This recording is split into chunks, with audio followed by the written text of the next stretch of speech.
आज समाज में ज्योतिष का बहुत ज़्यादा दुष्प्रचार हो रहा है। कोई भी व्यक्ति YouTube चैनल पर आके पॉडकास्ट में आकर के ज्योतिष के बारे में उल जलूल बातें, अप्रमाणिक बातें बोल रहा है। दिल्ली में पंडित कल्याण शर्मा थे, मैं 1995 में मिला था उनसे, ये तो 2000 का है। मैं गया था उनके पास, उन्होंने मुझे मेरे बारे में बताया जो कि सब सही था। भृगु संहिता में आपको कुंडली लेके जाना है, जन्म तिथि लेके जाना है, मिल जाएगा। नाड़ी संहिता में आपको अंगूठे के निशान लिए जाएंगे और ये जो पैटर्न है इसके आधार पर आपको बताया जाएगा कि आपका पर्चा मिला या नहीं मिला, नाड़ी वो मिले या नहीं मिले। मतलब इस चीज को फिर कैसे स्कैन कैसे ये स्कैन मतलब आप जैसे स्टैम्प पैड होता है, स्टैम्प पैड ही बोलते हैं ना उसे आप भेजेंगे, दे के आएंगे रजिस्टर में। उसमें जब आपके पाप दिखाएंगे कि आपने पिछले जन्म में ये पाप किया है, इसकी वजह से ये क्लेश है, आपका कोर्ट केस है, स्वास्थ्य खराब है, शादी नहीं हो रही, औलाद नहीं हो रही, तो वो आपको परिहार बताएंगे, उपचार बताएंगे। उस व्यक्ति ने मुझे बताया कि उसकी जसोला में जमीन थी दिल्ली में, ये जमीनें उसकी ले ली गई, उसे कुछ नहीं मिला। उसको एक प्लॉट अलॉट हुआ था सफदरजंग डेवलपमेंट एरिया में, जो कि आज की डेट में पॉश कॉलोनी है, लेकिन आज तक उसे कभी कुछ मिला नहीं। तो मैं उनको लेकर के आपका नाड़ी संहिता वाले के पास गया। अगले दिन जब हम गए तब उन्होंने बताया था कि 1300 साल पहले ये व्यक्ति नेपाल के जो पशुपतिनाथ मंदिर है, तो जो वहाँ परिवार था, पुजारी का परिवार था, ये व्यक्ति उनका बेटा था। तो ये व्यक्ति उस समय जो मंदिर के अंडर, मंदिर से संबंधित कृषि भूमि थी जहाँ से उपज आती थी, ये उसमें हेरफेर करता था। आजकल सोशल मीडिया पर आप काफी सारे रूमर्स देखते होंगे नाड़ी संहिता के बारे में, भृगु संहिता के बारे में, लेकिन इसके पीछे की क्या प्रामाणिकता है, क्या सत्यता है, ये कोई एक्सपीरियंस पर्सन ही बताए तो ज़्यादा अच्छी बात होती है। इसीलिए आज हमारे जो गेस्ट हैं वो हैं प्रभुपुत्र रवि जी। तो बहुत बहुत स्वागत है सर आपका। नमस्कार जी। नमस्कार जी। कर्म और धर्म अंतर क्या है, और एक्चुअल कर्म क्या होता है और एक्चुअल धर्म क्या होता है?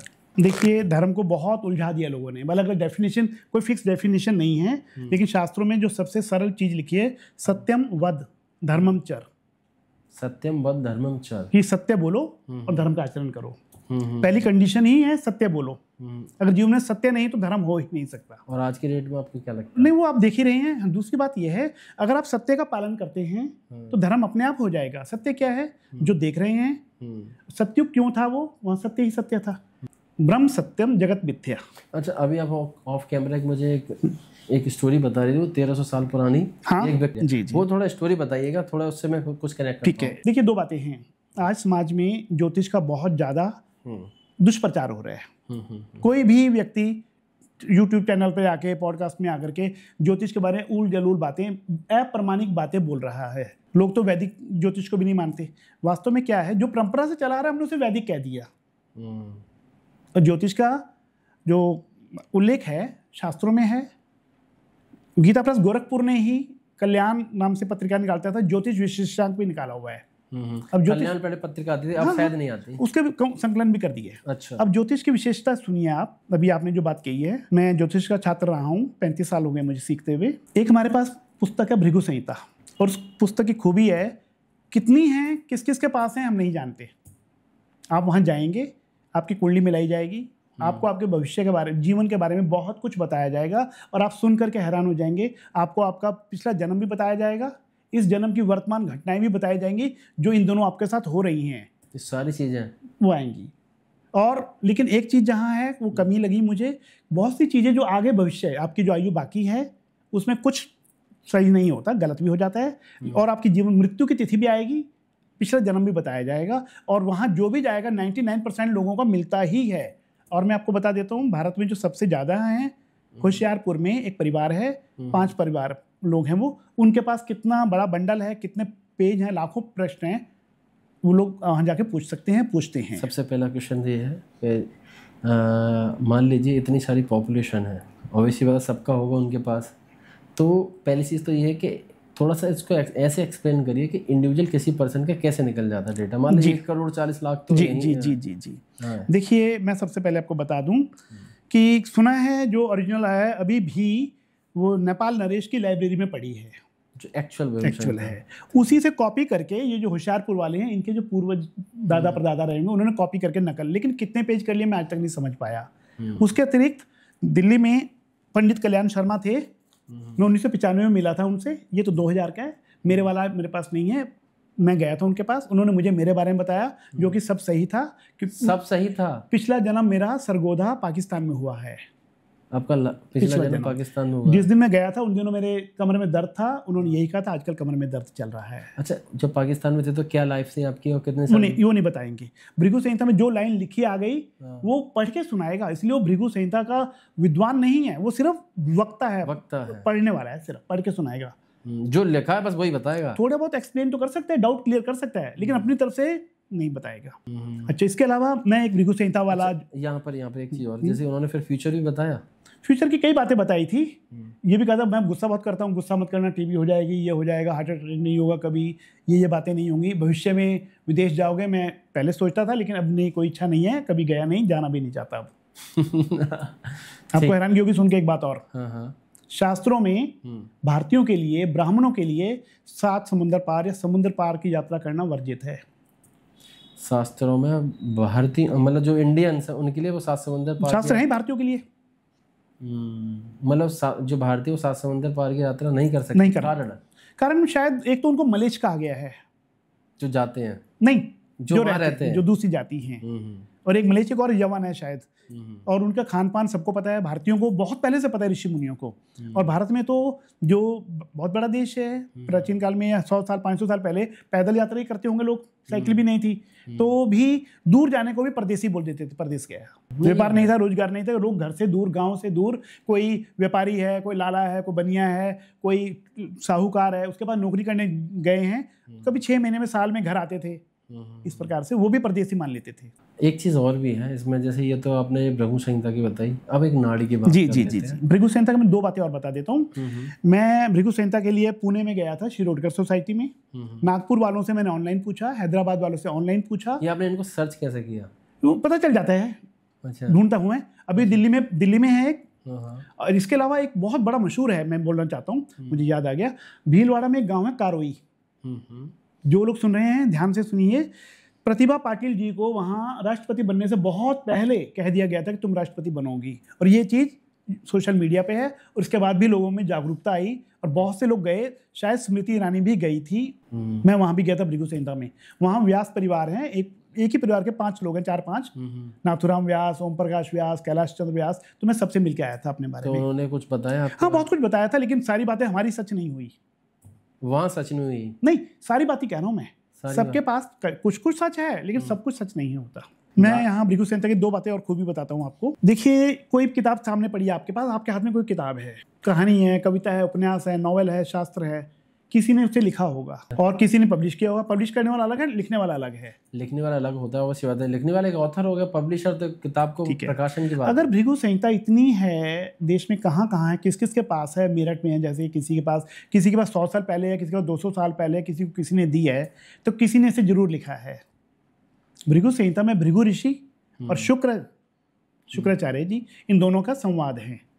जब भी कोई मनुष्य जाता है तो शुक्राचार्य जी भृगु ऋषि जी से उस मनुष्य का जीवन का हाल पूछते हैं, और भृगु ऋषि जी उसका आंसर देते हैं, जवाब देते हैं। यहाँ प्रश्न यह है कि बहुत से लोग हमारे देवी देवताओं को, कलयुग को, या आपका रामायण को या महाभारत को नहीं मानते। ये एक बहुत बड़ा पॉइंट है कि अगर भृगु संहिता लिखी है और लाखों पेज की है, और हजारों नहीं लाखों लोगों को फायदा हुआ है, उनके पूर्व जन्म पता चले हैं या अलर्ट हुए हैं, तो निश्चित रूप से भृगु ऋषि हुए होंगे, विष्णु जी भी हुए होंगे, लक्ष्मी जी भी हुई होंगी।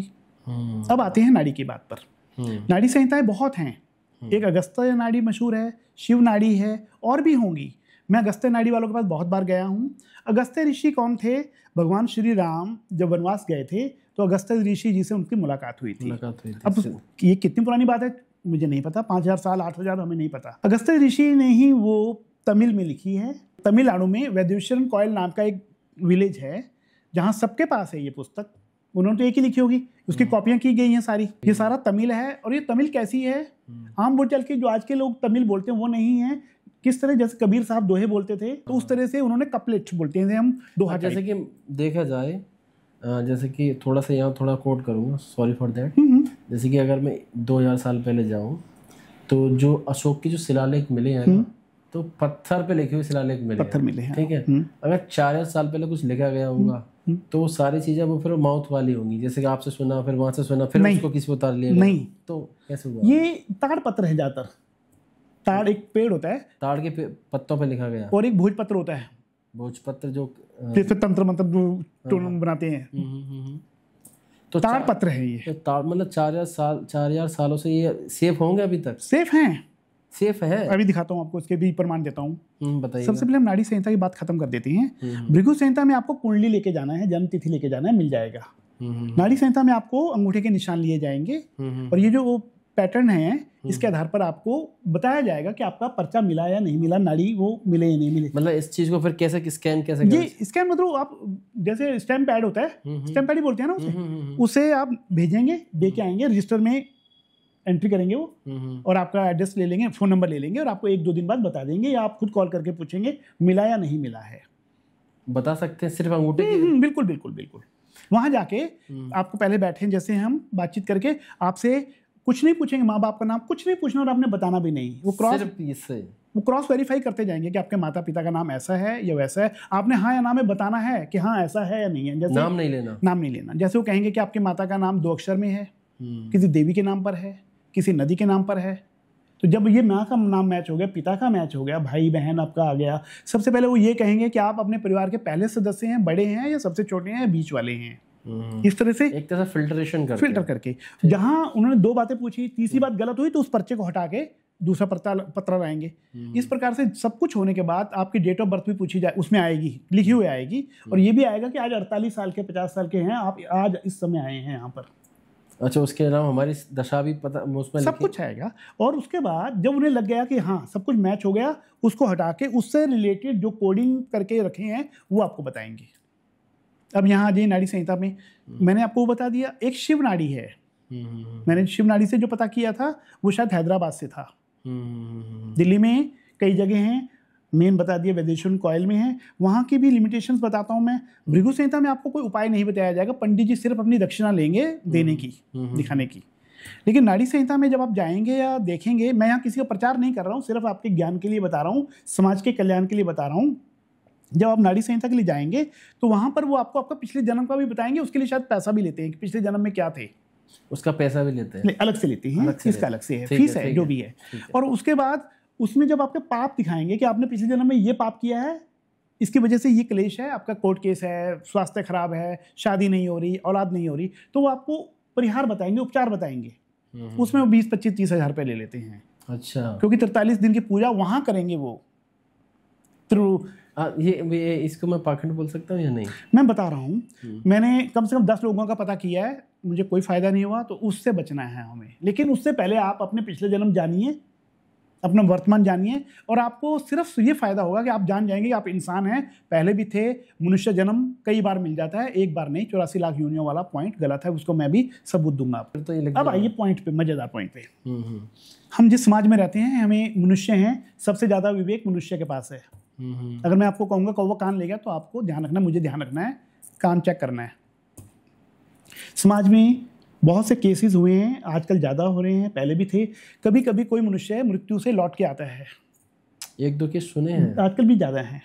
अब तो यूट्यूब पे बहुत है, जिनमें आधे सच्चे भी होंगे, झूठे भी होंगे। हाँ। हम सुनते थे कि एक नाम का एक व्यक्ति की मृत्यु हो गई, वो मृत्यु होने के 2 घंटे 4 घंटे 10 घंटे के अंदर अंदर, यानी कि जब तक उसकी लाश को जलाया नहीं गया, लौट के आ जाता है। उसी नाम का दूसरा व्यक्ति आसपास के शहर में, गांव में, प्राचीन टाइम पे तो गांव ही थे सारे, गांव से जाता है। और ये आपके दादाजी नाना जी जो समाज में रहते हैं, आप उनसे कंफर्म कर सकते हैं। इसका मतलब एक जो मूवी थी राजेश खन्ना की, पुरानी वाली, शायद आपने देखी होगी, उसमें यही स्टोरी है। उसमें कुदरत तो नहीं करे, कुदरत तो नहीं है ना, मुझे नाम याद। देखिए इसकी एक फिल्म बनी है, झुक गया आसमान, शायद है, उसमें सिर्फ यही स्टोरी दिखाई है। अब आप आगे देखिएगा, आप जितने मर्जी गुरुओं के पास जाइए, साधक कीजिए, कुछ भी कीजिए, बहुत से लोग जो कहते हैं स्वर्ग नहीं है, नरक नहीं है। ओशो 1.5 लाख किताबें पढ़ी हैं ओशो ने, लेकिन वो कहते स्वर्ग नरक नहीं है। ओशो को बहुत बड़ा विद्वान मानते हैं, भगवान भी बोलते हैं। कबीर को देखिए आप, ओशो 1.5 लाख किताब पढ़ने के बाद एक कबीर को कोट करते हैं, जो कबीर पढ़े लिखे नहीं है। रविदास जी को देखिए आप, वो सिद्ध पुरुष हैं, संत पुरुष हैं, लेकिन ओशो कहता है स्वर्ग नरक नहीं है। लेकिन जो लोग भी इस तरह से लौट के आए हैं, उनका जीवन देखिए आप। तो मतलब फिर वो कहाँ से लौट के, वो केवल चित्रगुप्त धर्मराज के पास से। उनको वहीं चेक कर लिया कि नहीं अभी तो इसकी मृत्यु नहीं है, भेजो इसे वापस। तो गलती हो कैसे गई? यमदूतों से गलतियां होती हैं। अच्छा, एक ये आज से मतलब ये कॉन्सेप्ट यमदूत वाला, यमराज वाला, ये कॉन्सेप्ट है, यही तो कह रहा तो हूँ। ये कॉन्सेप्ट है, तो फिर तो नरक स्वर्ग भी है फिर तो। बिल्कुल है, क्यों नहीं है। गीता में श्री कृष्ण खुद कह रहे हैं, बहुत धर्म की बात की थी, धर्म कुछ नहीं, बहुत सिंपल है, आपको अपना कर्तव्यों ईमानदारी से करना है।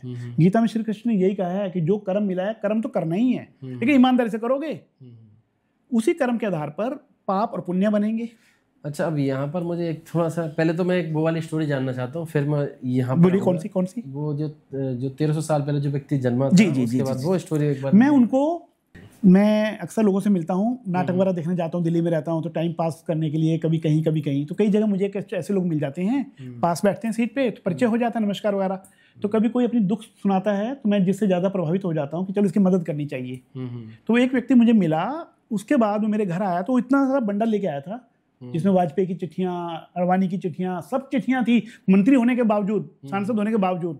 उस व्यक्ति ने मुझे बताया कि उसकी जसोला में जमीन थी, दिल्ली में आपका अपोलो हॉस्पिटल के पीछे गांव है जसोला, उसकी जमीन थी। और उसके बाद उसका दिल्ली में साउथ एक्सटेंशन के पीछे लीलाराम मार्केट है, मस्जिद मोट है, वहां भी जमीन थी।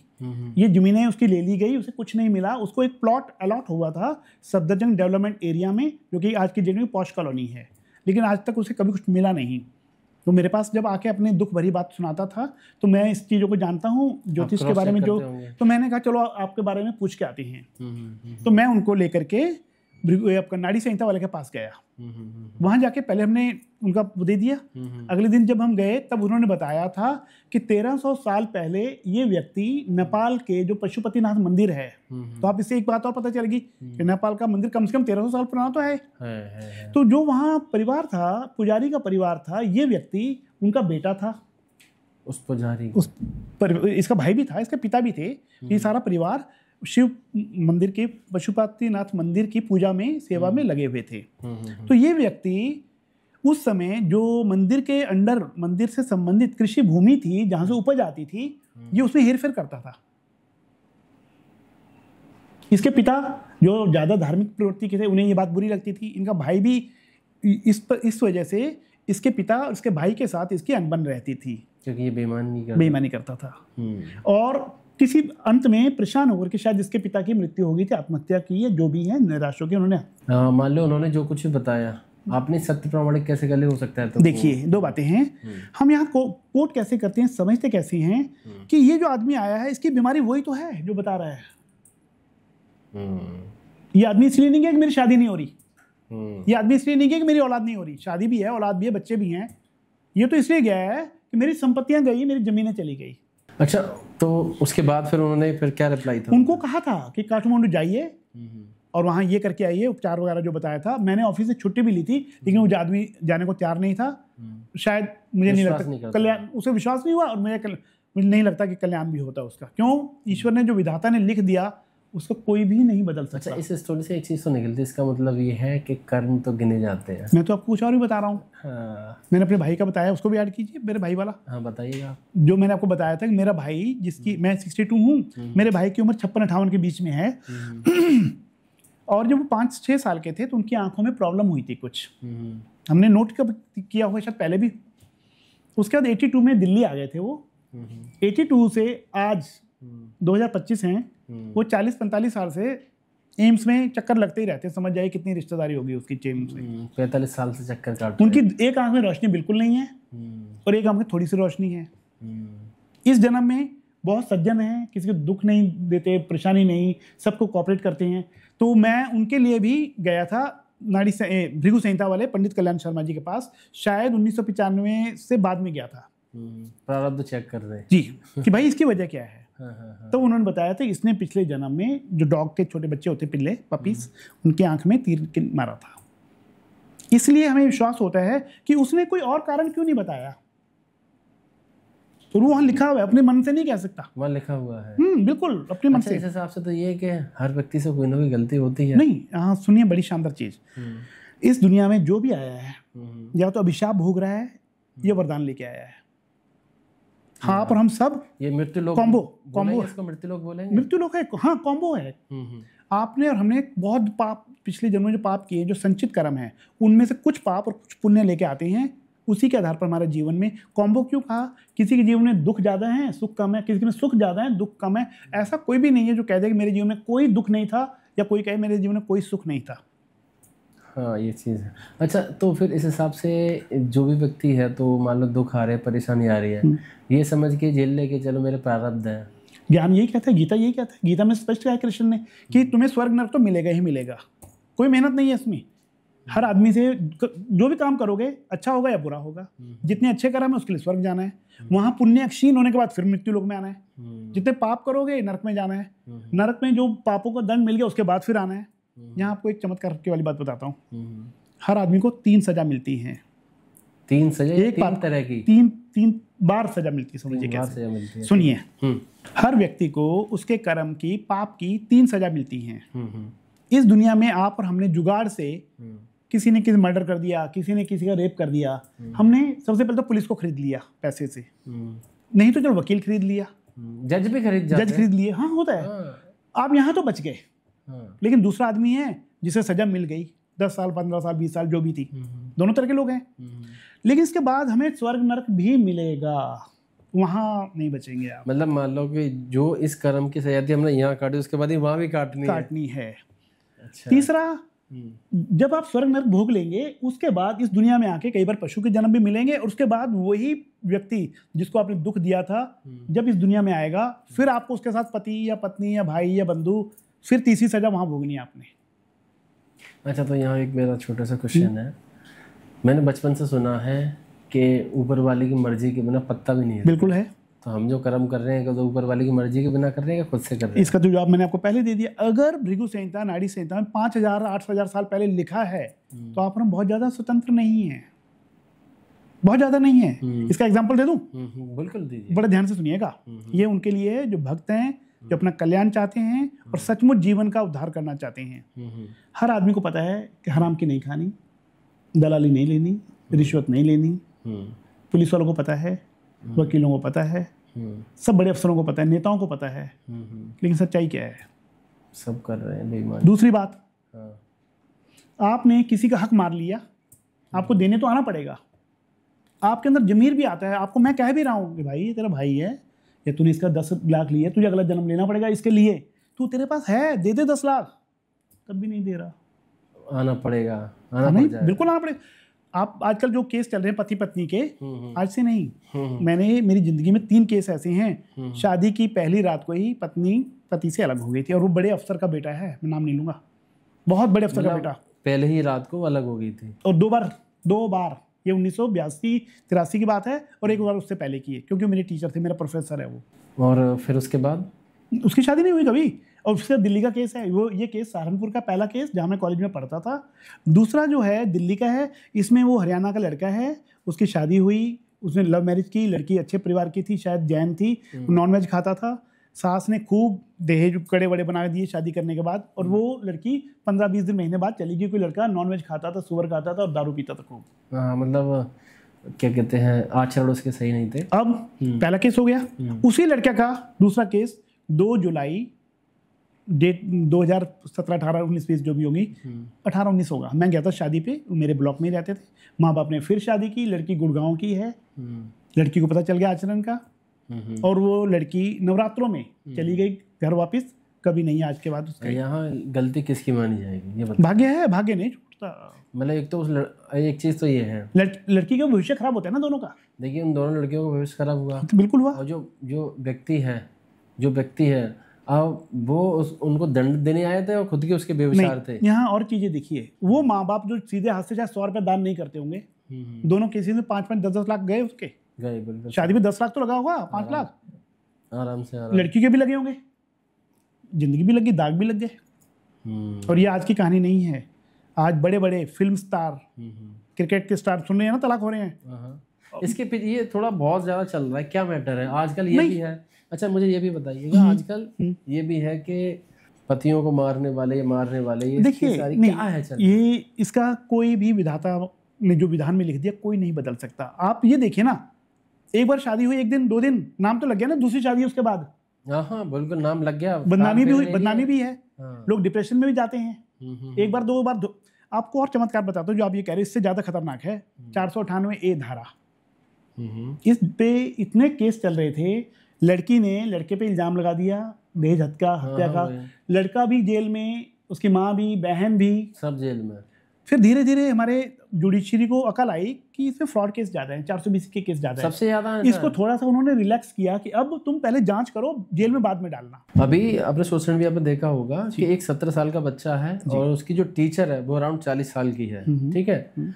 उस टीचर ने उसको होटल ले जाकर उसके साथ संबंध बनाया, उसको दारू पिलाई, ठीक है। अब ये मामला कुछ समय बाद पेरेंट्स को पता चला, फिर ये मामला गया कोर्ट में जी। कोर्ट का वर्डिक्ट सुनिएगा, कोर्ट ने ये डिसीजन दिया, मतलब जो टीचर है उसको रिलीज कर दिया ये कह के कि जो संबंध बनाए गए थे ये मतलब क्या कहते हैं दोनों की सहमति से बनाए गए थे। अच्छा। पहली चीज तो ये जब कोई बच्चा 17 साल का होता है, माइनर होता है, उसकी कोई मर्जी कैसे हो गई, नहीं होगी, कंसेंट नहीं हो सकती ना, कंसेंट नहीं चलेगी, ठीक है। दूसरी चीज ये भी है, अगर यहाँ अगर उल्टा होता, यहाँ होता तो पॉक्सो लग जाता। तो आप इस चीज को कैसे कहेंगे, ये न्याय कहाँ गया? अब इसको थोड़ा सा मुझे बताइए। नहीं, यहाँ मैं इसका जवाब देता हूँ।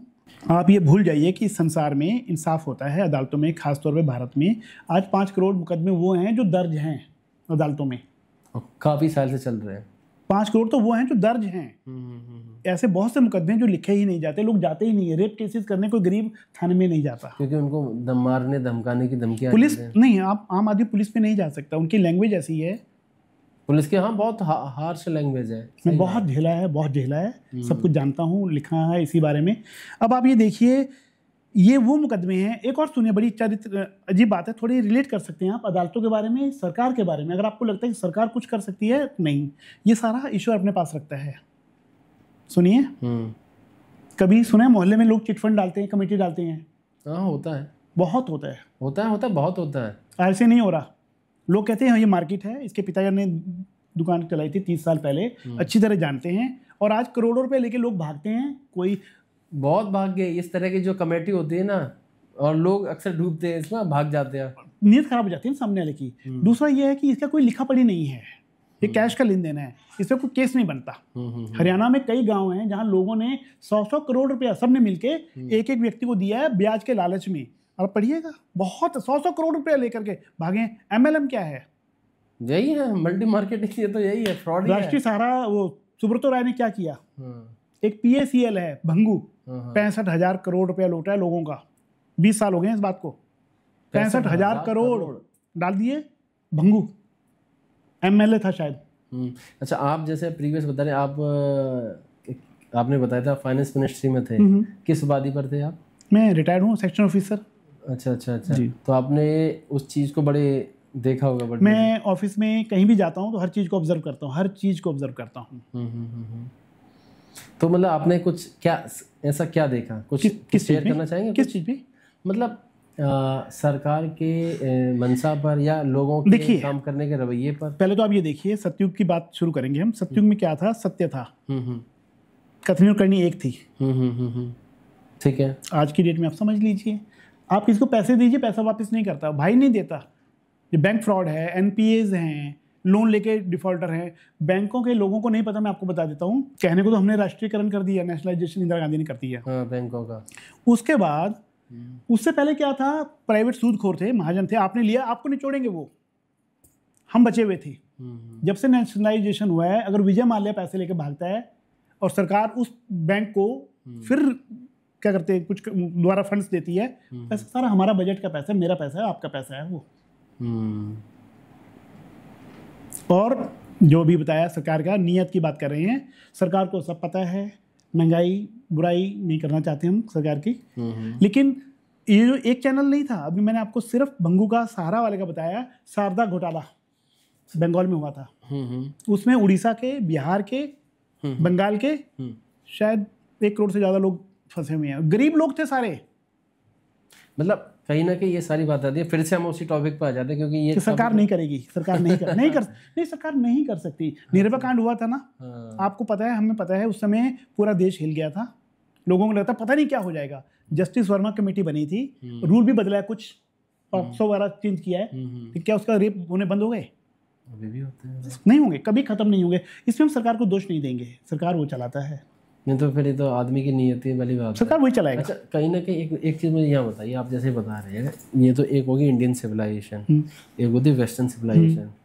लोग वेस्टर्न इंडियन जो सिविलाइजेशन है या जहाँ की नागरिक है, वेस्टर्न सिविलाइजेशन से ज़्यादा अट्रैक्ट होते हैं, इम्प्रेस होते हैं, क्योंकि वहाँ की जो लाइफ स्टाइल, उनको ज़्यादा फ्रीडम ऑफ स्पीच या फिर उनकी लाइफ स्टाइल को ज़्यादा पसंद करते हैं। बताता हूँ। और हम जो इंडियन वाले हैं, हमें अपने आप में ये बोलते हैं कि हम ज्ञान के वो हैं, बिल्कुल है, हम सबको ज्ञान दिया, हमने बुद्ध दिए, हमने राम दिए, हमने कृष्ण दिए, जिसने गीता दी। ठीक है, अगर हम ही सब कुछ थे, हम ही बुद्ध थे, तो फिर ऐसा कैसे होगा कि दूसरे की जो लाइफ स्टाइल है वो पसंद आने लग गई। दो बातें, और ये भी बात सत्य है, अगर आंकड़े देखे गए तो इंडिया में कितने रेप होते हैं सबसे ज़्यादा करप्शन के मामले में। अब अगर लाफिंग जो भी मतलब हैप्पीनेस के इंडेक्स देखे जाए तो पाकिस्तान से पीछे हैं अपन। बताता हूँ, अब इस पर थोड़ा बताइए। बड़ी इंटरेस्टिंग बात बताता हूँ। दुनिया का पहला देश है या सनातन धर्म है जो सत्ययुग त्रेता द्वापर कलयुग को मानता है। जिनके 4 वेद हैं, 18 पुराण हैं, और बाकी चीजें आम आदमी को नहीं पता। उपवेद भी हैं हमारे पास, और आरण्य भी हैं जो लोग ऋषि मुनियों ने जंगल में लिखे हैं, जिनकी बात जल्दी से नहीं करते। एक चीज और है ब्राह्मण, उसके बाद है उपनिषद। जब तक ये चीजें थी वहां पर देवी देवता नहीं थे, साकार ईश्वर की धारणा नहीं थी। उसके बाद से शुरू हुए पुराण, पुराणों से अवतार शुरू हुए आने। 4 अवतार हैं जिनके नाम पे पुराण हैं। 4 अवतार या 10 अवतार? 10 अवतार नहीं, 10 तो हैं। 4 अवतारों के नाम पे ही पुराण हैं। अच्छा, मत्स्य के, कूर्म के, वराह के, वामन के, फिर शिव पुराण, विष्णु पुराण। अब आइए, वो जो लोग हैं उनके पास केवल एक होली बाइबल है या होली कुरान है। कुरान के बाद भी उनके पास 2 चीज़ें और हैं, एक तो शरिया है, एक हदीस है। हदीस क्या है कि मोहम्मद साहब ने जो जो किया वो जस्टिफाइड है, उसको कर सकते हो तुम। हमने पता है कि श्री कृष्ण का जन्म कब से हुआ था। दोनों माता पिता जेल में थे। वासुदेव जी उन्हें नदी से नंदगांव वगैरह कहाँ ले गए? नंदगांव ले गए थे, मथुरा से गोकुल। हाँ, गोकुल ले गए थे, मथुरा से गोकुल, जमुना पार करके। ठीक है। और कृष्ण जी ने उस एज के, जब पता तो पहले था कि 8वां बालक, और चल भी गया था, लेकिन और मरवा दिया उस एज के सभी बच्चों को, मरवा दिया था उस टाइम पे। जब आप बाइबल खोलेंगे तो पहले चैप्टर में आएगा कि वहाँ जो राजा हेरोडस था, हेरोड, उसको बताया गया कि यहूदियों का राजा पैदा होने वाला है। और सुनिए, उन्होंने ज्योतिषियों को भेजा कि तुम तारे के साथ साथ जाओ, देखना जहाँ तारा रुकेगा या ऐसे ढूंढ के लाओ। वो वहाँ गए, उन्होंने बेबी को देखा, लेकिन वापिस नहीं आए, यानी कि वो वहाँ से भाग गए, गुम हो गए। तो राजा को तो पता चल गया। अब राजा ने क्या घोषणा कर दी कि जो जो बच्चे वहाँ पैदा हुए हैं उन सब 2 साल तक के, उन सबको मार दो। ये तो स्टोरी मैच कर रही है, आगे सुनिए। अच्छा। और देवदूत ने आकर के यूसुफ को या मरियम को कहा कि इस बच्चे को तुम यहाँ से लेके जाके मिस्र में चले जाओ, मिस्र में, इजिप्ट में, और वहां से तब तक मत आना जब तक हम नहीं आपको आदेश देंगे। सारी कहानी वही स्टोरी में तो बाइबल में है, सब में है। नूह का जो है हमारा मनु वाली स्टोरी है, वो जो नाव। तो अभी और जो बातें कर रहे थे वेस्टर्न कल्चर की, देखिए वेस्टर्न संस्कृति भोगवादी है, खाओ पियो मौज करो। हाँ, कोई स्वर्ग नहीं है, वो मतलब वो भोग को ज्यादा, कोई स्वर्ग नहीं है, नरक नहीं है, यही जीवन मिला है। और वो आज हमारी युवा पीढ़ी वही कर रही है। त्याग, सत्य नहीं है, त्याग नहीं है, तपस्या नहीं है, दान नहीं है, सिर्फ दिखावा है, होड़ है, विदेश जाना है, पैसा ज़्यादा कमाना है, दूसरे का हक छीनना है। ये चीज़ें आ गई हैं। ये माया है, इसमें हम किसी को दोष नहीं देंगे, सिर्फ माया है। सारा संसार माया से प्रभावित है। और दूसरा जो आप कह रहे हैं, ऐसा नहीं है। रावण ने क्या किया था? क्या उसमें माया नहीं थी? विष्णु खुद मायापति हैं। माया ये भी है और सारा संसार माया है। लेकिन उसकी नीयत खराब हो गई थी रावण की। बस दुर्योधन ने क्या किया था? उसकी भी नीयत खराब। बात वही है। आज राक्षस प्रवृत्ति के लोग ज्यादा हैं। तो मुझे कहीं ना कहीं यही जिंदगी में मुझे यही लगता है, जर जोरू जमीन, इन तीनों चीजों पर लड़ाई रहेगा, हमेशा रहेगा। श्री कृष्ण ने गीता में स्पष्ट कहा है कि 2 प्रकार प्रकृति के लोग हैं, दैवीय आपदा, दैवीय संपदा और आसुरी संपदा। और अर्जुन को साफ कहा है कि तुम दैवीय संपदा के हो। दूसरा, जब ईश्वर खुद उनके साथ है, धर्म और अधर्म का युद्ध है, तो ईश्वर तो धर्म के साथ थे ना। आपके हिसाब से जो भी इस पॉडकास्ट को देख रहा होगा, उसको अपने जीवन जीने की लाइफस्टाइल क्या होनी चाहिए? क्योंकि आप लाइफ की जिस स्टेज पर हैं, आप सीनियर सिटीजन हैं, आपने अपनी लाइफ को लगभग एक्सपीरियंस कर लिया है, दुनियादारी को भी देख लिया है, और जैसे आपने बताया अपने एक्सपीरियंस में आपने मल्टीपल जगह जाकर क्रॉस चेक भी कराए, क्या चीज़ है, हर चीज़ को जाना है, ठीक है। एक घर मतलब हर जगह आप भटके हो इस चीज़। तो उसके हिसाब से एक सिनेरियो निकाल के बताइए, क्या जिंदगी है, क्या लाइफ है। यहाँ धर्म ही कर्म है, जो आपने बहुत पहले पूछा था। जो भी आपका धर्म कर्म है उसे ईमानदारी से कीजिए। आप पिता हैं, आपका कर्तव्य है बच्चों को पालना पोषना ईमानदारी से, अच्छे संस्कार खुद भी, और क्योंकि आपके पास ज्ञान होना चाहिए पाप क्या और पुण्य क्या है, और बच्चों को भी अच्छे संस्कार देने हैं। आप पत्नी हैं, अग्नि के फेरे लिए हैं, पति पत्नी ने कमिटमेंट किया है, वो आप वचनबद्ध हैं, अग्नि को साक्षी माना है आपने, और ये सिर्फ हिंदुस्तान में है, भारत में है ये सिर्फ, जो अरेंज मैरिज हैं। ऐसा नहीं मैं कह रहा कि अरेंज मैरिज वाले सारे सफल हैं, नहीं, 50-50 चांस वहाँ भी हैं और यहाँ भी हैं। कुंडली मिलाने के बाद भी मतभेद होते हैं। उसके पीछे अंदर कहानी भी बता दूंगा मैं आपको। दूसरा जो आप कह रहे हैं जीवन जीने की बात है, एक व्यक्ति चौकीदार है, अगर वो 100% चौकीदारी ईमानदारी से करता है तो वो पाप नहीं कर रहा, कोई भी नहीं कर रहा, स्वर्ग का हकदार है वो। जहाँ उसे जरा से कोताही करी, थोड़ा माल हेरा फेरी की, वहाँ पाप है। और ये चाहे वो राजा हो या चौकीदार हो, उसका जो कर्तव्य है ईमानदारी से करना है। ये लौकिक कर्म है, ड्यूटी है, चाहे बिजनेसमैन है, चाहे व्यापारी है, चाहे इनकम टैक्स ऑफिसर है, चाहे नेता है, मंत्री है, बस आप अपना काम ठीक से कर दीजिए, आपको स्वर्ग मिलना ही मिलना है। और जहाँ पाप किया तो नरक मिलना ही मिलना है। हर आदमी में कहीं ना कहीं से गलती होती है, स्वर्ग में तो रहेगा ना। मैंने आपको एक और भृगु संहिता का बता देता हूँ, भूल गया मैं। प्रतापगढ़ का है, उसे एक डिस्क्रिप्शन में डाल दीजिएगा। प्रतापगढ़ संस्थान भृगु संहिता लिखेंगे तो उनके वीडियो आ रहे हैं यूट्यूब पे, 20-25 मिनट का वीडियो है। नाम क्या है उनका एक बार बताइएगा। वो मैं आसानी से मिल जाके डाल दीजिएगा, मेरे को नाम याद नहीं है। ठीक है क्योंकि फीस ज्यादा लेते हैं तो आपको फ्री में मजा लीजिए, फ्री में फायदा उठाइए। बिल्कुल, क्योंकि सब लोग 5,000 रुपये ले रहे हैं, तो हर आदमी 5,000 नहीं देगा। आप सिर्फ ज्ञान के लिए, सीखने के लिए जो आप कह रहे हैं, कर्म अपना जीवन सुधारना है तो, क्योंकि मैं आश्रमों में भी गया हूँ, गुरुओं के पास भी सब जानता हूँ, इसलिए मैं शॉर्ट रूट बता रहा हूँ। तो जब आप उसे सीखेंगे तो आपको पता चलेगा जितने लोग वहाँ आते हैं, जितनों को बताते हैं, वो सबका ये कहते हैं कि तुमने पिछले जन्म में अपनी नौकरी में फ्रॉड किया है, 420 की, या पर स्त्री गमन या महिला के साथ व्यभिचार, और इस जन्म में तुम मनुष्य बन गए हो। इसका मतलब है मनुष्य जन्म दोबारा मिल गया, 84 लाख का चक्कर खत्म। इस पुस्तक में भी यही है। पिछले जन्म में कोई व्यक्ति तुम्हारे घर अतिथि बन के आया, उसका सोना था ज़्यादा था, वो तुम्हारे पास छोड़ के चला गया, नहाने चला गया, तीर्थ पे चला गया, आया, आपने मर्डर किया, सारा ले लिया। सारी पुस्तक में 108 के करीब वही कहानियां हैं, सारी सिमिलर, शिव और पार्वती का है ये सारा। लेकिन आखिर में जो उपाय दिया है, मैं यहाँ फिर खंडित करूंगा, उसमें लिखा है कि सोने की मूर्ति बनाओ, ब्राह्मण का दो। नहीं, ये ब्राह्मण कष्ट है कि तुम्हारी पत्नी इसलिए बीमार रहती है, बार बार बुखार होता है, संतान नहीं होती, संतान होकर मर जाती है, या लड़कियां ही लड़कियां हैं। अच्छा, यहाँ पर ब्राह्मण से एक चीज़ आ गई। एक क्वेश्चन है मेरा, जैसे कि मान लो जब वर्ल्ड वाली जो भी हमारी जो वर्ल्ड व्यवस्था है, जैसे कि ब्राह्मण, क्षत्रिय, वैश्य, शूद्र, ठीक है, और संविधान तो अब इस सब में अनटचेबिलिटी को मना है, क्लियर, लेकिन आर्टिकल 17 है, लेकिन लागू कहीं नहीं हो रही है। अभी हमारी जड़ें बहुत गहरी हैं, और सच बोलूं तो आप हैरान हो जाएंगे सुन करके, थोड़ा कड़वा लगेगा सबको। बताइए। पूरे भारत में जो मनुस्मृति थी, उसकी वजह से एक वर्ग, हमारे शूद्र वर्ग में, जो उन्हें हमने कह दिया सेवा करेंगे सबकी, उनके अंदर रोष था। आज उनको आरक्षण मिल रहा है। ये पंडित और दलित की लड़ाई चलती थी, चलती है, चलती रहेगी, और इसका खामियाजा पूरा देश भुगतता है। हमारी एकता नहीं हो पाती, हम बढ़ते रहेंगे, कटते रहेंगे। हर धर्म में कहीं ना कहीं कुछ ना कुछ है, जैसे हर धर्म में है। मान लो अब बौद्ध में चले जाओ तो हीनयान महायान वाले हैं, बढ़ेंगे। और मान लो शिया सुन्नी चले जाओ, इधर शिया सुन्नी 72 हैं टोटल। हाँ, मतलब 72। ये फिर अहमदिया है, बरेलवी है, देवबंदी और देवबंदी, वो तो वो है, दोनों फिरके हैं, वो तो उस फिरके हैं। और भी बात वहाबी हैं, और इस तरह से हैं। इस्लाम, जैन में है, दिगंबर, और तो सिख धर्म में बहुत है। हमारा सबसे छोटा धर्म सिख धर्म, सबसे बाद का धर्म, उसमें ही बहुत है। नहीं तो मान लीजिए वर्ल्ड व्यवस्था बनाई गई, मैंने जैसे हिस्ट्री में पढ़ा है कि ज़्यादातर जो भी है सब ब्राह्मणों के लिए है, और आज की डेट में देखा जाए तो ब्राह्मणवाद तो बहुत ज़्यादा है। नहीं, दो बातें हैं। हाँ। आपको मैंने सबसे पहले ब्राह्मण का बता दिया। ब्राह्मण आज नाम के ज़्यादा है, कर्म के नहीं है। और गीता में और सब जगह लिखा है, बहुत हैरान हो जाएगा सुन करके, कि जन्म से सभी शूद्र हैं, जन्मना जायते शूद्र।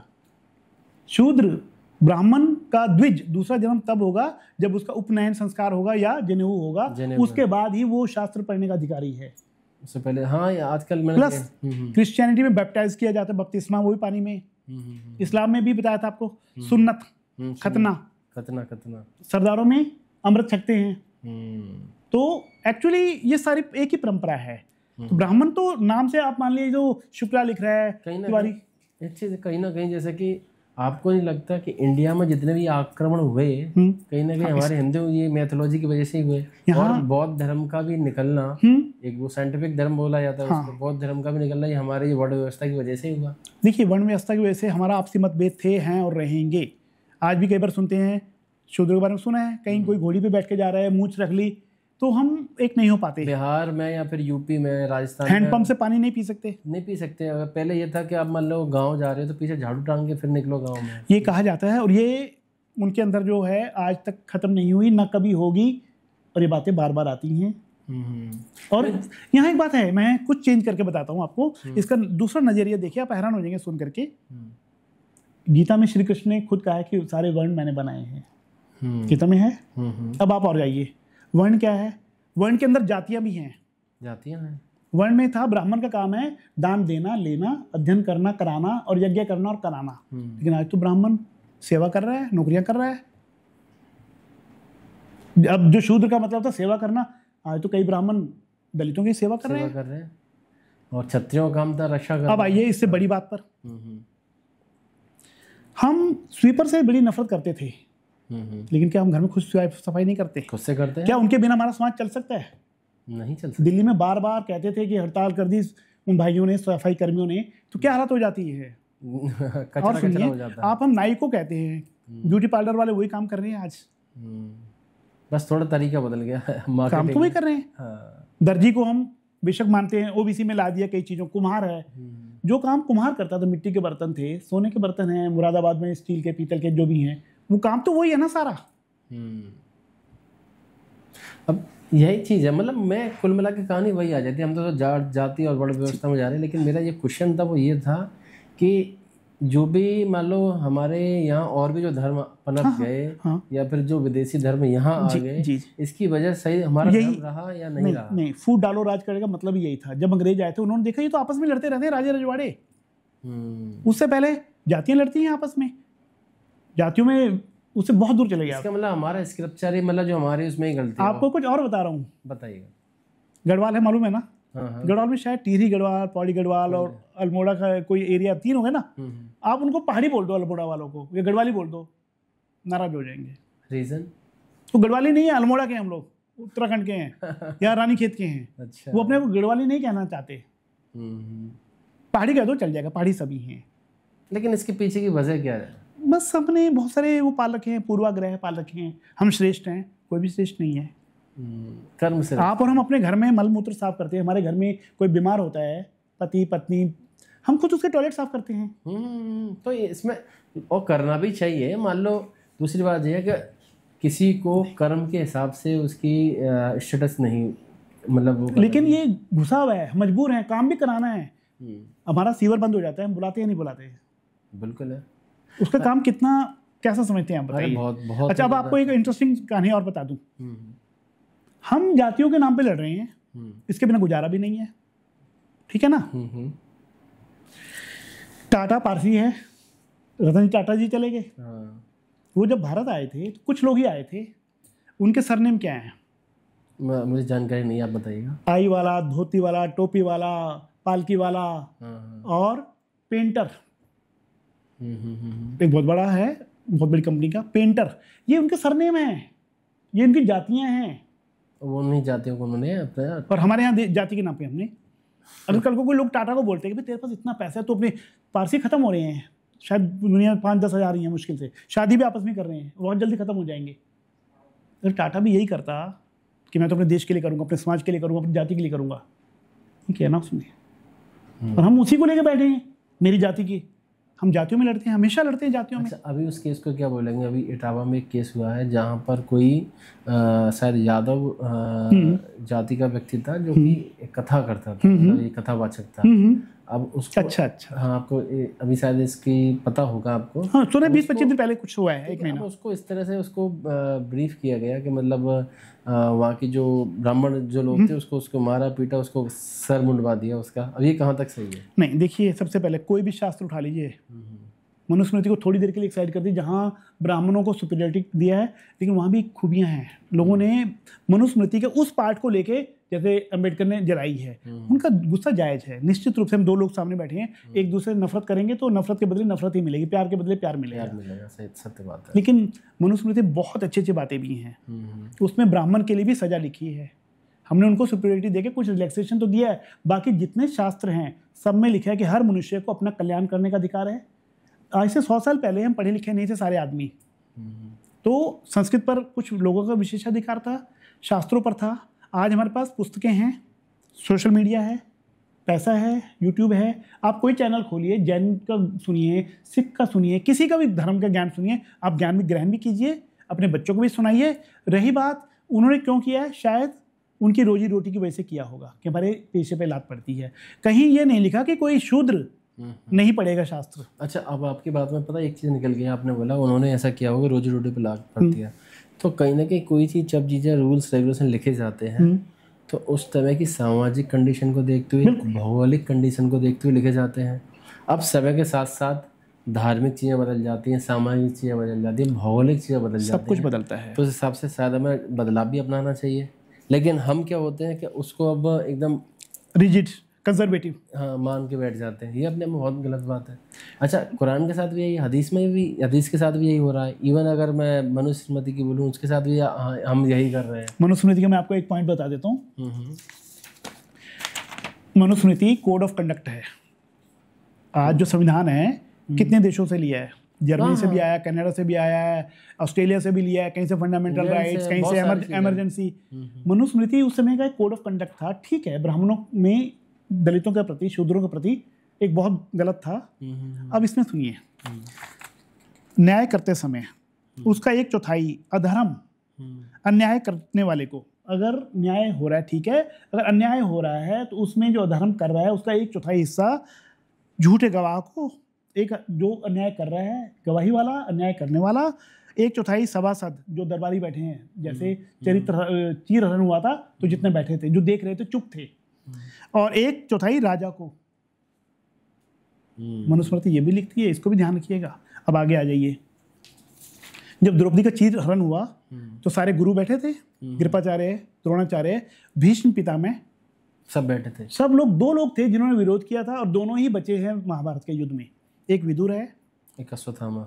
नहीं तो अश्वत्थामा तो श्रापित है ना कि तू श्रापित है वो तो। दूसरा युयुत्सु बचा था। युयुत्सु कौरव है। अभी पॉइंट और क्लियर कर देता हूँ। युयुत्सु कौरव 99 थे या 100 थे, हमें नहीं पता, क्योंकि एक दासी पुत्र को मिलाएंगे तब 100 होंगे या उसके बिना 100 थे, ये नहीं पता मुझे।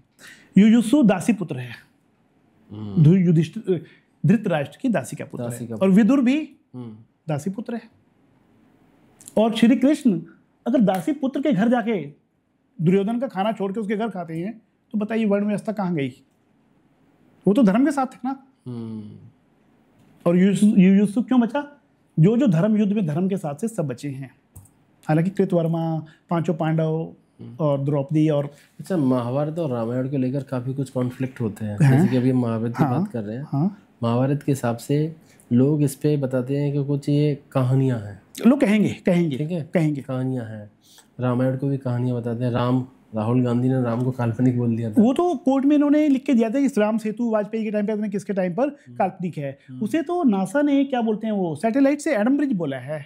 एडम ब्रिज बोल दिया। यहाँ कहानी बड़ी खराब है, सुन लीजिए, बड़ी अजीब सुनेंगे आप। एक कांड हुआ था निठारी का, पता है आपको? एक कांड हुआ था आरुषि का। आरुषि मारी गई है, सबको पता है, लेकिन आज तक कोई कातिल ही नहीं मिल पाया। जबकि मारी तो गई है ना। एक और नौकरी मारा गया, हेमराज था। हेमराज जो नौकरी, उसपे फिल्म बनी, फिल्म वाली ने करोड़ों रुपए कमा लिया। टीवी चैनलों पे, मीडिया में, अखबार, हजारों टन। तो जब आप हमारे सामने जो हो रहा है हम उसको जस्टिफाई नहीं कर पा रहे, दूध का दूध पानी का पानी नहीं हो रहा, तो हजारों साल पुरानी बातों को प्रमाण क्या लाओगे, कहाँ से लाओगे? प्रमाण यही है, अगर भारत से, राम से जुड़े स्थान, चाहे अयोध्या है, चाहे पंचवटी है, चाहे आपका वो किष्किंधा पर्वत है, जिसे हम वो क्या बोलते हैं, विजयनगर, हाँ वो तो है, हम्पी बोलते हैं, हम्पी वाला एरिया है। मैं सब घुमा वहाँ पे जाके। अच्छा। श्रीलंका है, वहां से अगर राम से संबंधित एरिया निकाल दीजिए, भारत में कुछ भी नहीं बचता। वैष्णो देवी भी वहीं से जुड़ी हुई है। वैष्णो देवी जी को श्री राम ने कहा था कल के अवतार में। इसी प्रकार अगर कृष्ण के जीवन से जुड़ी स्थान निकाल दें, चाहे द्वारका हो, चाहे मथुरा हो, चाहे कुरुक्षेत्र हो, भारत कुछ नहीं बचता। तीसरी बात, ये थोड़ा कंट्रोवर्शियल है, सब नाराज नहीं मैं चाहता किसी को करना। बाइबल में 90% कहानियां क्राइस्ट तो पढ़े लिखे नहीं थे, उन्होंने कुछ नहीं लिखा। ये बाद में उनके जो 12 अपॉस्टल्स थे, जिनमें एक मैथ्यू थे और जो भी थे मार्क्यूस वगैरह, उन्होंने लिखी हैं। उसमें आधे से ज़्यादा मिरेकल्स हैं। पानी पे चलना है, रोटियां थी थोड़ी सी, सबको बांट दी फिर भी ख़त्म नहीं हुई। कोई वो था मिर्गी थी, उसको ठीक कर दिया। कोई लकवे का था, सब ठीक कर दिया। सब मिरेकल्स हैं। कुरान में उससे भी ज़्यादा मिरेकल्स हैं। और जो आप अभी एक्स मुस्लिम बोल रहे हो ना, वो 2 करोड़ से ज़्यादा हैं, मगर खुल के नहीं आ पाते क्योंकि अब ऐसा वो अब आ रहे हैं। अब इसी गवर्नमेंट की वजह से वो थोड़ा बोल पा रहे हैं। आप कितने सारे पॉडकास्ट देखेंगे, आप जो बताए 2 करोड़ नहीं, उन्होंने मुझे इससे भी ज़्यादा नंबर बताया था। अकेले पाकिस्तान में 40 लाख से ज़्यादा एक्स मुस्लिम है, अकेले पाकिस्तान। अब सुनिए, दुनिया में भारत की आबादी जो हम लेते हैं 16 करोड़ है। 100 करोड़ के पॉपुलेशन 16% दुनिया की। और जो नास्तिक हैं, अथीस्ट हैं, वो 15% हैं, यानी कि ऑलमोस्ट बराबर है। और अमेरिका वगैरह में वो खुलेआम लिखते हैं। इसका मतलब ये नहीं है कि उनको स्वर्ग नहीं मिलेगा, नर्क नहीं मिलेगा, उनको कर्म के आधार पर मिलेगा। क्योंकि गॉड के पास इस दुनिया को चलाने के लिए कर्म के सिवा कुछ नहीं है। वो तुम्हारे कर्म देख के देते हैं। आप मंदिर में जाके पूजा मत करो, वो नाराज नहीं होगा आपसे। आप जितने चाहे घंटे बजाओ, नाराज खुश नहीं होगा आपसे। आप वो देखेगा कि आपने किस आदमी को कितना भला किया, उसकी दुआएं क्या हैं। और वही व्यक्ति जिसका भला किया, वही आपकी सेवा करने के लिए आएगा, बेटा बन के, कुछ बन के। जो आज राजा प्रधानमंत्री बने बैठे हैं, इन्होंने किसी पूर्व जन्म में पुण्य कर्मों का फल खा रहे हैं। लेकिन एक बहुत खतरनाक चीज बता देता हूँ, अगर गलत करेंगे तो उसका नहीं, आगे सुन लीजिए। अभी पढ़ाया ना मैंने आपको, लिखा है तपोराज राजो नरक। पिछले जन्म की तपस्याओं के फल से राजा तो बन गए, लेकिन राजा को नरक भोगने पड़ते हैं। एग्जाम्पल ले लो, हिटलर का नाम सुना है, स्टालिन का नाम सुना है, कितने लोगों को मराया। भुट्टो को ले लीजिए, बेनजीर भुट्टो को ले लीजिए। नेपाल में एक राज परिवार था, पता है आपको, 20 साल पहले सारा मार दिया, पूरा परिवार मार दिया था। जब भी राजा किसी दूसरे राज्य पे आक्रमण करते हैं, सबसे ज्यादा नुकसान औरतों को होता है। औरतों को होता है, घर बर्बाद होते हैं, कुल के कुल नष्ट हो जाते हैं। सैनिक मारे जाते हैं लाखों। पुतिन क्या कर रहा है, ये जेलेंस्की क्या कर रहा है, इनकी जनता इनसे बहुत दुखी है। अच्छा देखिए, मैं आपको यहाँ कर्म के बारे में एक थ्योरी बता रहा हूँ। इस बात से आप हैरान हो जाएंगे पढ़ करके, और आप समझ जाएंगे धर्म होता क्या है। इसके अंदर 1 मिनट की है, और ऐसा कई जगह है भारत में। ये नहीं कि मेरी मनगढ़ंत है, कई साधु महात्मा और कई गुरु भी करते हैं। 1 मिनट की है, बताता हूँ। एक बार भगवान राम के दरबार में एक कुत्ता न्याय मांगने आया। उसके पैर में चोट लगी थी और वह दर्द से कराह रहा था। उसने राम को बताया कि एक ब्राह्मण ने उसे पत्थर मारकर घायल कर दिया है। राम ने ब्राह्मण को बुलाया और उससे पूछा कि उसने कुत्ते को क्यों मारा। ब्राह्मण ने कहा कि वह भिक्षा मांगने जा रहा था और कुत्ता उसके रास्ते में बैठा था, इसलिए उसने उसे हटाने के लिए पत्थर मारा। राम ने फिर कुत्ते से पूछा कि वह ब्राह्मण को क्या सजा देना चाहता है। कुत्ता, जो पिछले जन्म में कालंजर मठ का महंत था, राम से कहता है कि वह ब्राह्मण को उसी मठ का महंत बना दे। राम, जो कुत्ते के पिछले जन्म और उसके ज्ञान को जानते थे, तुरंत ब्राह्मण को कलंजर मठ का महंत बना देते हैं। यह सुनकर राम के मंत्री आश्चर्यचकित हो जाते हैं कि ये क्या सजा हुई, ये तो इसे अच्छा पद दे दिया। आश्चर्यचकित हो जाते हैं कि कुत्ते ने ब्राह्मण को सजा के रूप में महंत का पद क्यों मांगा। तब कुत्ता बताता है कि पिछले जन्म में वह भी कलंजर मठ का महंत था, लेकिन मठ के वैभव और ऐश्वर्य में फंसकर उसने अपने कर्तव्यों का पालन करना छोड़ दिया, इसलिए और बुरे कर्मों में लिप्त हो गया था। इसलिए वह जानता था कि ब्राह्मण भी मठ के सुख सुविधाओं में फंसकर अपने कर्तव्यों से विमुख हो जाएगा और उसे कुत्ते की योनि में जन्म लेना अगले जन्म में।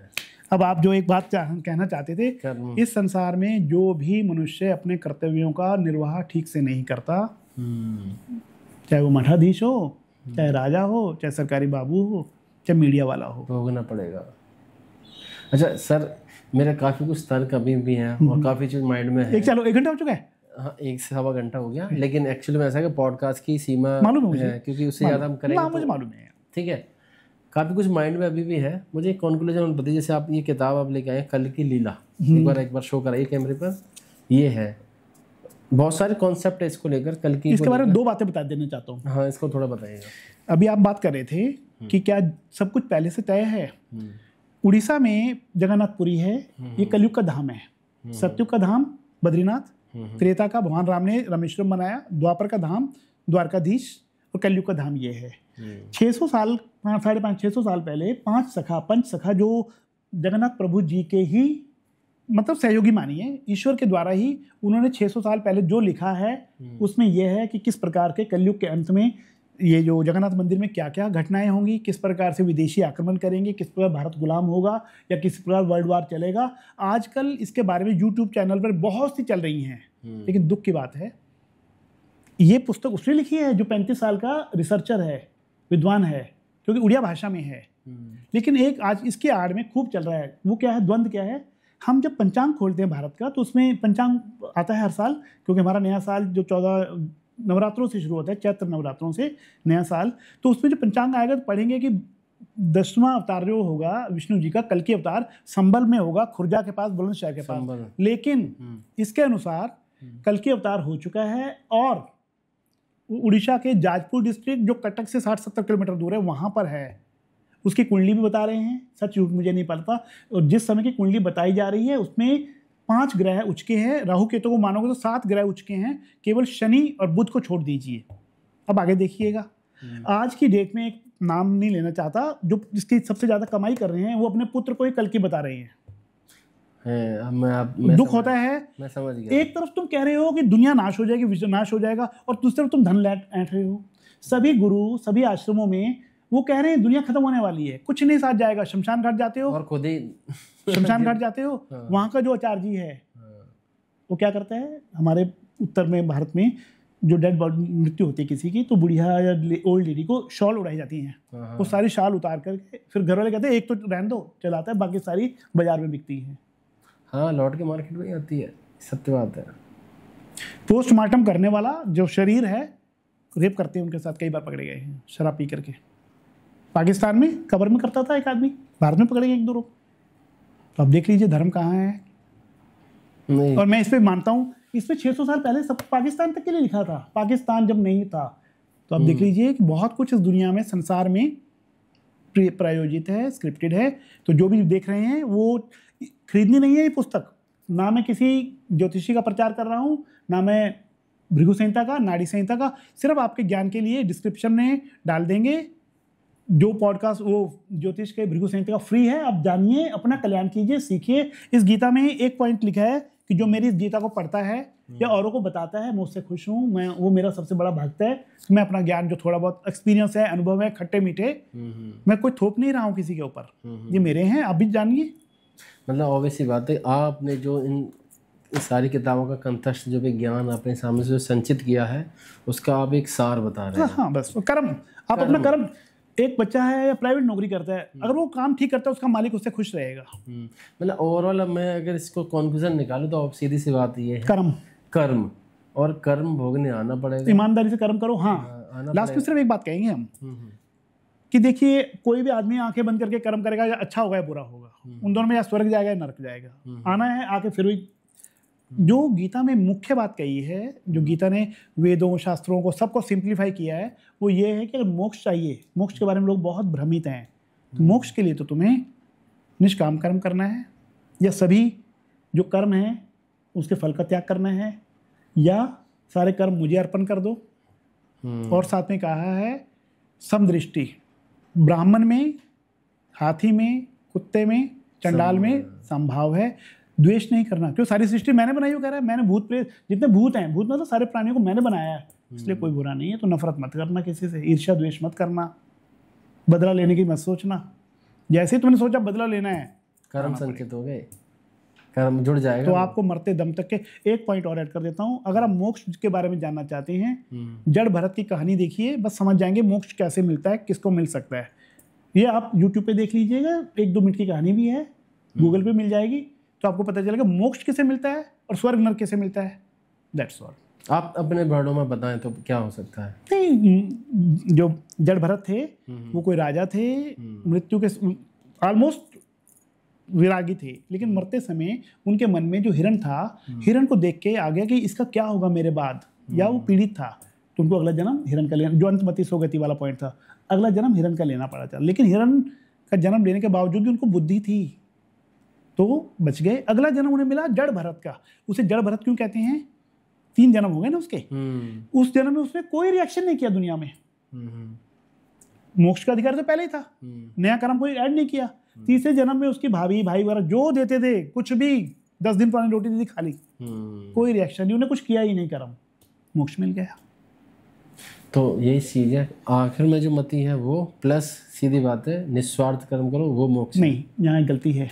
कैसे? अभी प्लेन क्रैश हुआ है, किसी को टाइम नहीं मिला भगवान का नाम लेने का, कुछ नहीं पता नहीं चला, इसलिए जो पहले नेचुरल डेथ होती थी कि 80 साल की उम्र हो गई, सबको पता है, आंखें भी काम नहीं करती, चलता फिरता नहीं है, 2 रोटी खाता है, बिस्तर में पड़ा है, जब डॉक्टर के पास जाते डॉक्टर कहता है भैया सेवा कर लो इसकी, सेवा कर लो बस, दवाई ववाई कुछ नहीं असर करेगी। तो हम उसके लिए गीता का पाठ और ये कराते थे, थोड़ा बहुत, मोक्ष तब भी नहीं।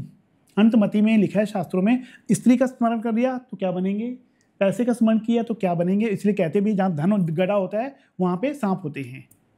तो इस सबसे पहले अंतमति वाला पॉइंट एक कंफ्यूजिंग है। अजामिल को माना है कि उसने अपने बेटे का नाम नारायण रख दिया। सच बताना कि भगवान इतना बेवकूफ़ है कि तुम जिंदगी भर तो कसाई के काम, इसलिए मैं अंतमति को कम मानता हूँ। क्योंकि अभ्यास से एक व्यक्ति जिसने कभी राम का नाम नहीं लिया, उसके जबान पे अंत समय पता ही नहीं ना उसे कब आएगा, नहीं पता होता, वही आ गया ना। अवश्यमेव भोक्तव्यम कर्म कृतम शुभ अशुभम न भुक्तम कर्म जन्म कोटि शतरेपि। जो भी आपने पाप किए हैं उनका शुभ अच्छे बुरे उनका फल तो भोगना ही है, चाहे करोड़ों जन्म ले लो, बिना भोगे वो कर्म क्षीण अक्षय नहीं होंगे। इसलिए अंतमति वाली बात, अजामिल वाली बात मैं नहीं मानता। दूसरा, जैसा हमने कहा, जब तुम्हें पता ही नहीं अंतमति अंत समय क्या होगा, वो जैसे प्लेन वाले, टाइटैनिक वाले, सबको बार बार आना पड़ेगा ना। अब अगला जन्म नहीं है खाली, पता नहीं, चेन ऑफ रिएक्शन है, अगले जन्म का क्या क्या होगा पता नहीं अगले जन्म में। और कोई गुरु, क्योंकि मैं गुरुओं के पास भी गया हूँ, सबको देखा है, आश्रमों में भी रहा हूँ, कोई गुरु तुम्हें तब तक मुक्ति नहीं दे सकता जब तक तुम उसके पात्र नहीं हो। तो ये बस। तो काफ़ी कुछ चीज़ें हमारी क्लियर हुई, मतलब काफ़ी कुछ डाउट, एक डिस्कशन में काफ़ी कुछ माइंड में काफ़ी कुछ समझ में आया। उम्मीद है आपको बहुत सारी चीज़ें आई होंगी। कर्म प्रधानम, कर्म के बारे में आपको पता चला होगा, लाइफस्टाइल आपकी कैसी होनी चाहिए ये पता चला होगा। अच्छा, और जो भविष्य पुराण है उसमें क्या गलतियां हैं, क्या चीज़ें, अच्छा आप उसको अगर स्टडी कर रहे हैं, ये सारी चीज़ें कर रहे हैं, तब भी वो चीज़ें आपको समझ में आई होंगी। नाड़ी भृगु, इसके बारे में आपको नॉलेज मिली होगी, पुनर्जन्म के बारे में नॉलेज मिली होगी आपको, बहुत सारी चीज़ें थी जो हमने इसमें डिस्कस की। अब अगर आपके कोई भी अगर आपके तर्क हैं तो आप कमेंट बॉक्स आपके लिए खुला है, आप कमेंट बॉक्स में लिखिएगा। अगले पॉडकास्ट में मैं सर के साथ बैठूंगा, वो सारे जो आपने कमेंट में बोला है ना, जो भी लिखा है, वो सारे मैं सर से पूछूंगा, ठीक है। तो बहुत बहुत शुक्रिया सर, आपने अपने जो ये एक्सपीरियंस हमारे साथ शेयर किया, उम्मीद है आपको भी अच्छा लगा होगा। तो मिलते हैं अगले पॉडकास्ट में किसी इंटरेस्टिंग टॉपिक के साथ, तब तक के लिए थैंक यू सो मच। नमस्कार, धन्यवाद आप सबका।